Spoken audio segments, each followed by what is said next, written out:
everyone. Welcome to AI Talk Show. I'm Asha Saxena, founder and CEO of World Leaders in Data and AI. WLDA is the organization where we bring senior leaders together to talk about real transformation across industry, the peer-to-peer learning. And it's truly a privilege to bring senior leaders who I can actually have a conversation about not only the transformation, the age we are living, but also talk about how it's impacting their industry.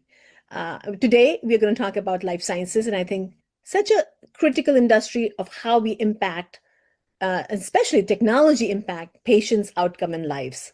And we've seen through decades that clinical research has faced multiple challenges. Of course, the fragmented data, which I think is across all industries, but long trial timelines and also the cost of drug development, which I think always has been a challenge. And the time to adapt becomes, again, a big challenge. When we think about artificial intelligence and the opportunities that it brings to our industries, I think life sciences has a unique position to be able to take advantage of how AI can help not only the static clinical trials methodology, but really be able to create adaptive intelligence systems that can learn, respond, and evolve in real time. So I'm really excited about our conversation today with our guest, Krishna. And Krishna, you've been in health sciences, life sciences, healthcare services for a few decades now. And I'm so glad that you're here on AI Talk Show to talk about the impact AI can truly have on the industry like life sciences. So first of all, welcome. And I can't wait to talk about all the work you've done in your career on digital data and AI, and also now what kind of impact your organization like Thermo Fisher is seeing on clinical research. So welcome to the show. Asha, thank you so much for the invite. I'm a huge fan of WLDA and the network that you built and the learnings and sharing that you build across, and really cultivating a generation of data analytic and AI leaders who are driving real impact. So truly honored to be here. And I'm really blessed to be working in a position which is at the intersection of affecting patients' outcomes, and with a real opportunity and health and the technology, and with a real opportunity to take advantage of the AI acceleration to make a lasting impact. When you work in this space for decades, you always feel you're that 1 or 2 degrees removed from the medicines and the health outcomes that is delivered, but that's not the case anymore. And with these advancements in AI, we have a real opportunity to really transform how healthcare is delivered, how medicines are discovered, and then developed. And as the son of physicians, as a brother to two physicians, this is my whole ticket to fame in my family, to be at this intersection of healthcare and digital. I know you're passionate about healthcare and you talk about it runs in the family, but you also been the front seat for transformation around digital and now AI in clinical research. But even before, I think the value our listeners really get from these podcasts is to be able to hear the leader's journey. And I'm so curious to maybe give us a little glimpse on your career path and where did you start and how did you get here? Yeah, and as I mentioned, I was born into a family of physicians. So I was the black sheep in the family who went and did electrical engineering. But healthcare was in my DNA. I found myself at the intersect of digital and healthcare. But early in my career, I would say, the classical software engineer who put his head down and just floated from one project to another project. And the arc of my career changed with a random conversation. I was working as an associate director at Bristol Myers Squibb. Had to go to the office of the president of the US business to give a status update on a project. And I just went in, I gave a quick update on what was supposed to be a 30-minute conversation. I gave a 2-minute update on the project. I was ready to walk out. And he said, "Why don't you sit down? Would love to learn a little bit more about you. And, what do you want to do in your career?" And Asha, to be honest with you, I gave the most hokey answer that one could think of because I was never a career planner. I just didn't have a, I just like to do interesting work, be connected to interesting people, but didn't really have any kind of plan. But he Mm, went to the board and said two things that changed the arc of my career. Number one, he said, I see some raw skills and talent in you. And somebody who's out of my reporting chain, who's number two in the company, saying that at that moment was a point of validation that I really needed. Second was he went to the board and drew a graph. And he said, your career is on this trajectory. It has the potential to be on this trajectory. And the differential is all about you realizing that in companies and organizations, it's not just what you do that matters, but it is what others think you're capable of doing wow. and what you want to do. That means you have to get better at communicating, get better at influencing, building a network, and all of the other softer skills because all of us come with some core functional and technical proficiency. And those who kind of have a more fulfilling career trajectory is all about the softer side of it, which, if I'm being honest, was never something that I really focused on. But the good thing I did, and is I would say outside of marrying my wife, the best thing I did was taking that advice seriously and making sure that I did something about it. And, I was never much of a speaker. I was really not great at communicating and didn't know how to network really well. But as I was telling one of my mentees the other day, I am living proof that some of this is acquired skill. Now, I may not be great at it, but I feel I'm comfortable in my own skin communicating. So, anyway, from that point onwards, my trajectory changed towards more of a leadership centric role in digital data and analytics. And I came to the conclusion that where I really excel and where I really thrive is being a boundary spanner. So, being at that intersection where I can talk to a business audience to talk about strategy and make the connections to what technology, data analytics, and AI can do. But then pivot, because the classic cliche goes, bullshit only goes so far.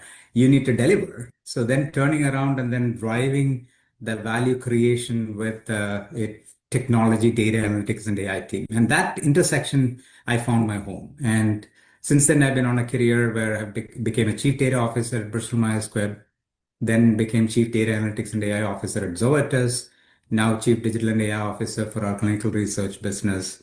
And also along the way, found teaching as a really rewarding aspect. And I teach as an adjunct faculty at Carnegie Mellon.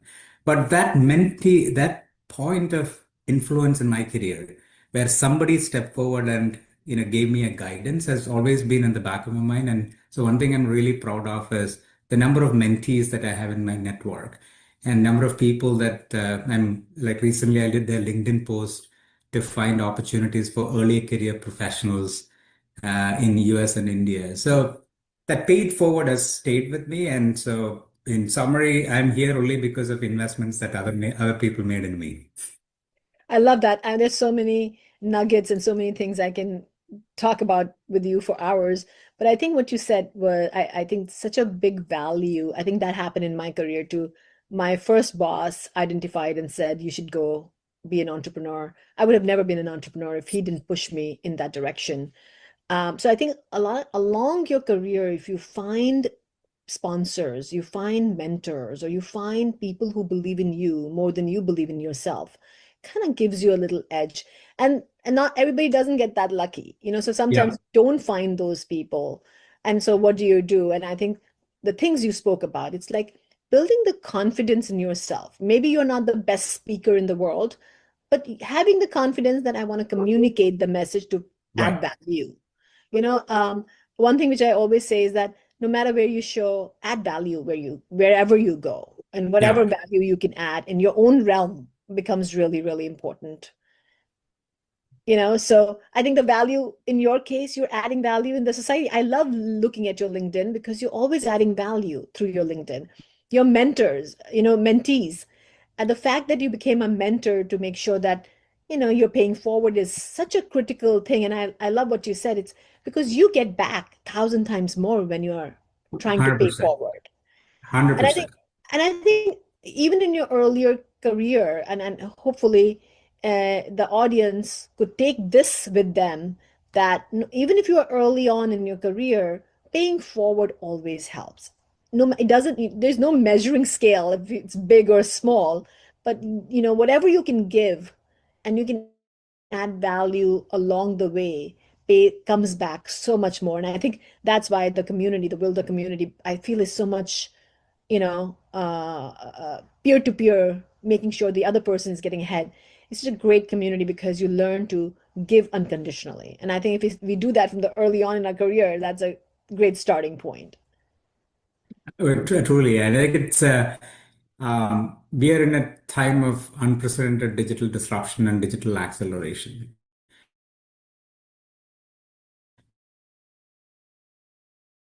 There is only so much figuring out you can do, but there is only a effective AI that can amass all the information that is out there and synthesize it. So what does that mean is you have to achieve the force multiplication through your network. Yes.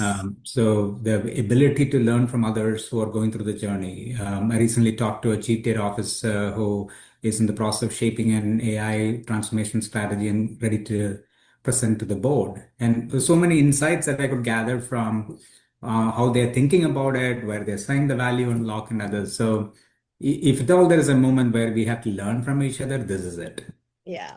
And they talk, our topic is really about innovation to impact. And when we talk about innovation, I mean, we can have the technology, but if we don't have that mindset to innovate, a mindset to push the boundaries, to be different, technology can only do so much. And the impact which you're talking about is like really thinking about the impact, the organizations. And when you talk about Gen AI coming out in 2023, everybody was jumping on the bandwagon, trying to see where can you find the use cases. And every conference talks about how we are kind of getting stuck in the pilot stage. We're not being able to scale. We can't see the value. And where do you see in your career when you're working on pilots or identifying what the right use cases are? How do organizations differentiate in operationalizing this AI from just being stuck in pilot to be able to scale? Yeah, I think it's yeah, today, in fact, this was a topic I woke up in the morning.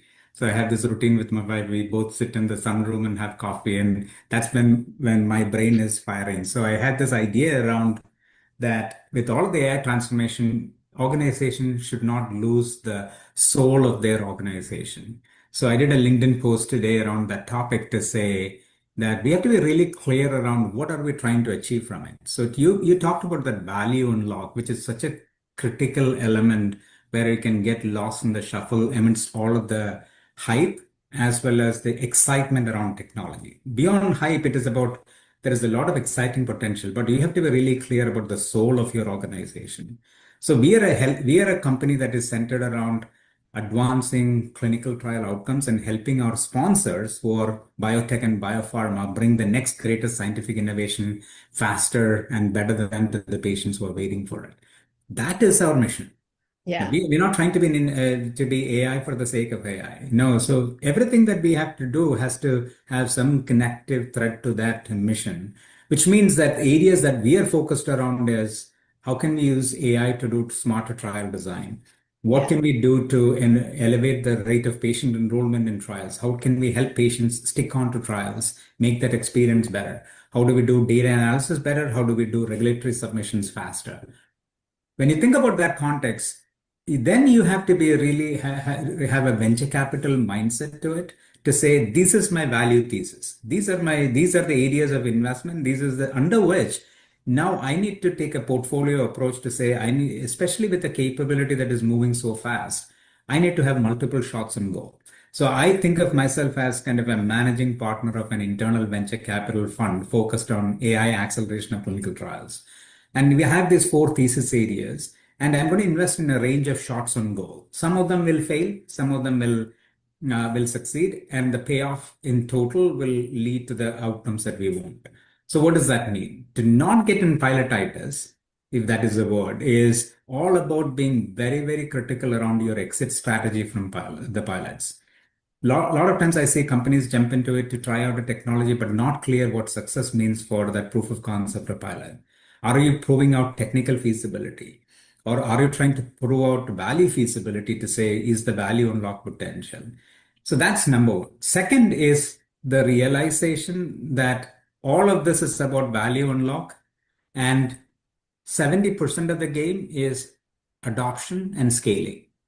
Mm. So increasingly, what we find is when you pivot from the concept testing to execution, the two things that I see outweigh other factors in achieving success. Number one, your ability and courage to reimagine workflows and business process. It seems very simple, but hashtag bad business process plus data is still equal to hashtag bad results. So are you really committed to changing the way you do work? Second, people. Upskilling the workforce so that they use it effectively in the context of their daily work is important. So Mm. most organizations, I feel, fall short by approaching this as a tech problem. But if it is those other two dimensions are not approached and taking some of the hard work of reimagining work, you're not going to achieve the results that you're seeking. So to stick number one, make sure that you're really targeted in your pilot and be very clear around why are you doing a pilot or a proof of concept? What does success look like? Exit criteria needs to be defined. Otherwise, don't waste your time. Right. Second, if you're going to scale up, make sure that you have a clear strategy around business process reimagination and upskilling. If not, this will be a fancy check the box tech exercise. You will not get the outcomes that you're looking for. It's a old saying, right? Start with the end in mind. Yeah. That stands true even today. I love having the clear communication. If you don't, and it's an old problem, right? We start with a problem, but the tech team gets so excited and they're developing all these features, and the business is saying, no, no, no, no, forget about this feature. This is what I care. And so when you have a divide, that it becomes a struggle. What I've seen also, Krishna, I was advising one of the governance committee for a publicly traded company, and they had this rollout ready to go with AI. And they got stuck because the legal came in and said, stop, we didn't do the approval. So the whole governance and compliance becomes sometimes the AI team thinks they're the roadblock. But what they're saying is, listen, we need to have the right guardrails. So a lot of times not having all the pieces together becomes also a big challenge for organization when they're thinking about the risk that comes with AI, you know? And especially in healthcare and life sciences, you're dealing with risk because it's patient data, and make sure that it's your compliance with the regulation and financial services, healthcare, highly regulated companies. Governance is a critical piece. In life sciences, you're working with the clinical trials. What do you see the barriers? Are you seeing similar barriers, and how do you overcome these barriers? I think 100%. I think it's I think the way I look at this topic is increasingly in a world which is AI driven, the the digital trust becomes a competitive differentiator. So now when you think about this topic of governance, risk management, and trust, not as the thing that we have to cross or a barrier that we cross, but you're going to compete on it and you're going to be known to your customers as the most trusted and trustworthy company in the use of AI. And when I say customer for us, it could be the patients, it could be the sites, it could be the investigators, it could be the sponsors of clinical trials. That changes your shift from thinking of this just was, okay, let me just do the bare minimum so that I'm legally okay. I'm regulatory and compliance wise, I'm okay, and information security is okay. So that's a mindset shift. And that's a strategy shift as trust as a differentiator. Now, within that frame, then what do you need to do is one of the things that is a barrier to progress in this space in the companies is this death by thousand cuts across risk review checklists and risk review processes. So if you take a typical company, you have an information security review which follows its own process, committees, and checklists. Then there is a data privacy. Then there is the third-party risk management. And now, lo and behold, you have introduced responsible AI and ethics. So the second idea around this notion is how do we make compliance and governance easy and integrated into the way you work? To do that, one of the things that we have taken is today, in fact, we had a digital risk and AI management board review of our AI programs. This is a board that I put together in partnership with our chief information security officer, legal, privacy, some of our business leads and others, so that we have one group that is reviewing different elements of risk for these kind of initiatives and then providing the right advice and counsel around what to do. So second idea is first, think of digital trust as a differentiator. Second, make compliance easy. Integrate your risk reviews into something that is much more seamless and effective. Third idea then is to say, how do you kind of have the right advice and right steps at the right point of time? Not late in the cycle, but as you think about the conceptual design, where you're going to go at, understand the friction points around risk. And it always is a slide rule, right? So this is a new fast moving space. We know that there is elements of risk in this. Then the question is, what are the areas of value unlock where you cannot take any risk, to other areas which are lower risky areas where some amount of latitude can be given. And that kind of that decision rubric needs to be clear for you. And a lot of times it is understood but not really codified into something that you can make quick decisions on. So make digital trust a competitive differentiator, make it friction-free and easy to do. Have a good decision rubric around the risk and AI and governance, because more you kind of embed that in the way you work, the less it feels like some kind of a way of a process to say no at the back end of it. I love the topic of trust because I feel trust is a critical piece when you're working with data and AI. If you don't trust the data, you don't trust the outcome, you're not going to trust the system to be more innovative. You'll take less risk because you're with this new technology and you don't know unknown, what it can actually do.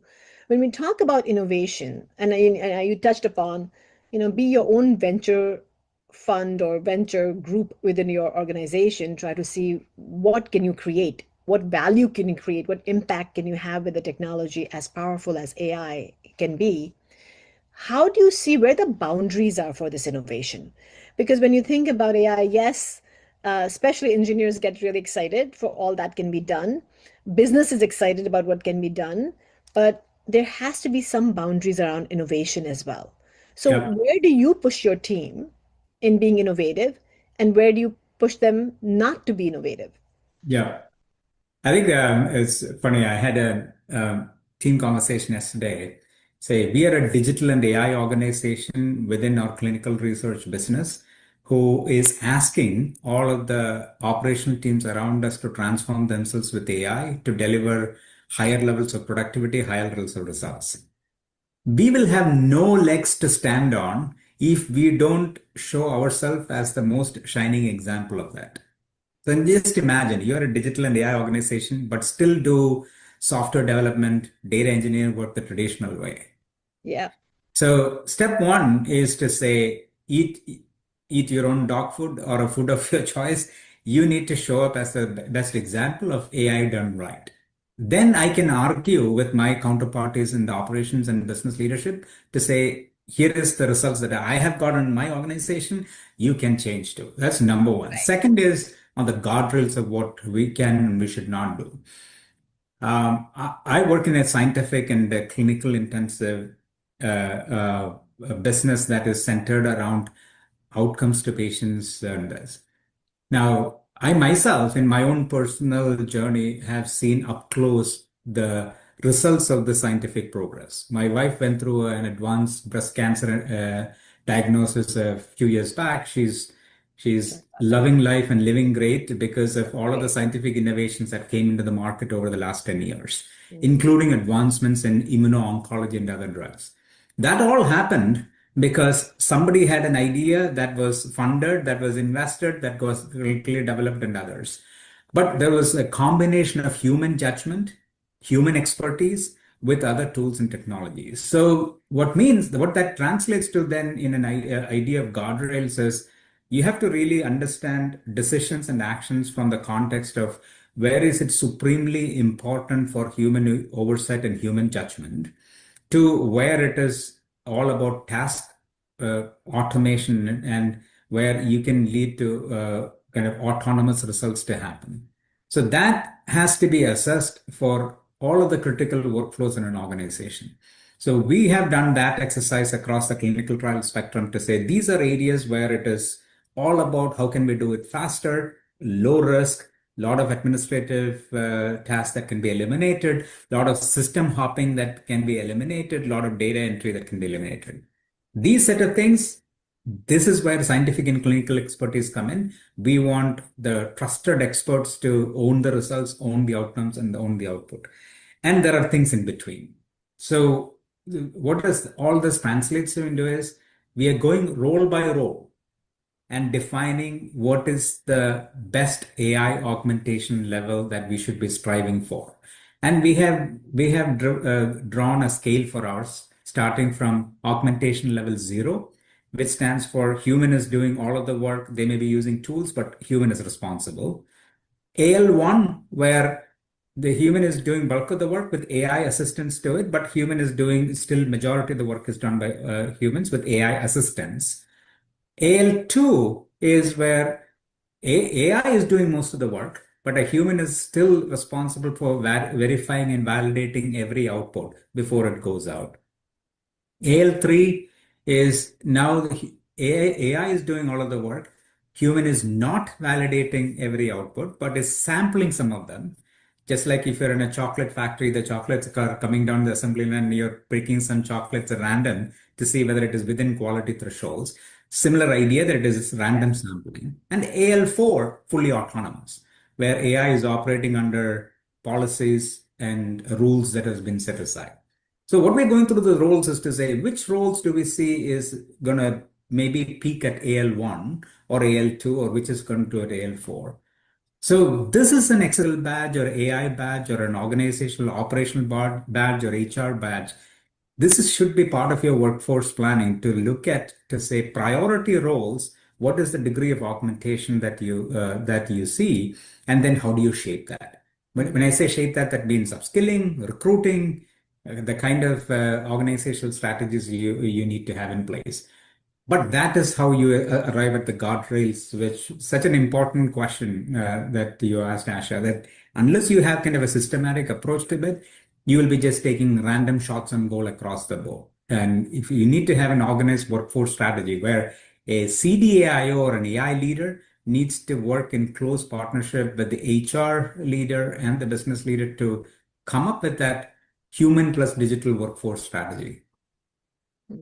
It's such an important takeaway here that the role of CDAIO, or maybe if you don't have that AI there, maybe data analytics officer, or there's so many version of this role right now, Krishna. But I think really the biggest partnership you can do is with the CHRO to be Yeah, able to figure out how the workforce will be trained or transformed, because it is all about building capabilities. It's not, yeah, we are not living in the world which is task-based anymore. It could be a digital agent who might do the work, or a human might do the work. And I love your 4 stages. And how do you define that? And how do you build the capability within your organization to excel and continuous evolvement of the organization with this new technology? And I'm sure probably you hear this all the time. I hear this all the time, people asking me, Asha, what's going to happen to our workforce? What will happen to the jobs?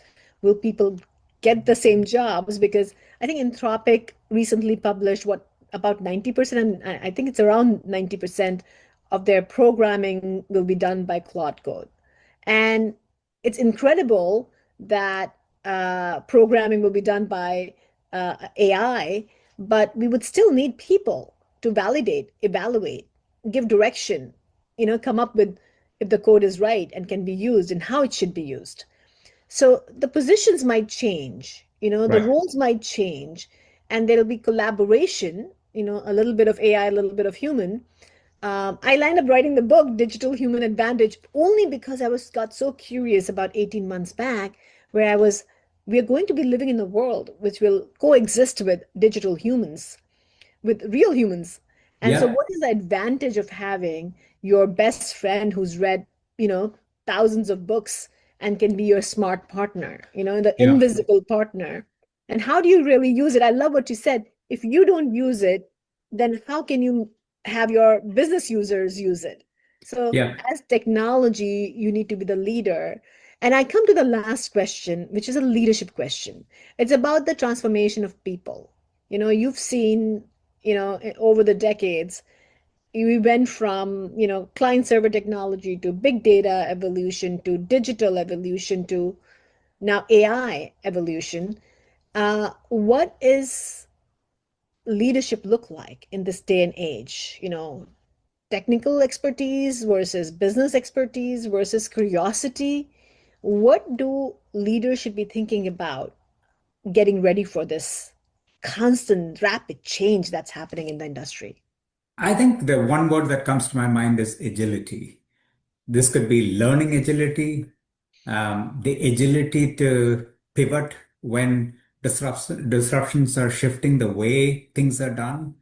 And this is a leader today and tomorrow needs to have kind of two opposing forces at the same time. Need to be have significant agility and flexibility in a lot of dimensions, but at the same time have some constancy where whether it is centered around value, well centered around mission, you have to be constant either. So this opposing ideas of on some parts of what a leader needs to drive, I needs to have stability and where I started saying that the soul of the organization needs to remain the same, but the clothes you wear is going to be different, and Right, the vehicles you travel through is going to be different. So that idea that you have to have some of the core, how do you keep the workforce that is really caught up in the disruption, stay stable and constant around the value unlock that you're driving and the mission is going to be driving, is going to become even more paramount. Second is how do you then have the agility and flexibility to take advantage of the shifts to your benefit rather than become a victim of it, right, but bend it to your benefit. That requires a leader. Doesn't matter whether you're a tech leader or an operational leader or you're enabling functions, finance, HR, doesn't matter. A leader in an organization, somebody cannot afford to not invest in his or her own fluency of these topics. right, right, No, I mean, this idea that, oh, you need to know tech this is going to be part and parcel of the DNA of a leader is certain level of fluency around what this AI disruption means has to be part and parcel of your own learning so that you can help the guide the organization. Second is really having that agility in operations to be able to pivot fast when opportunities present itself.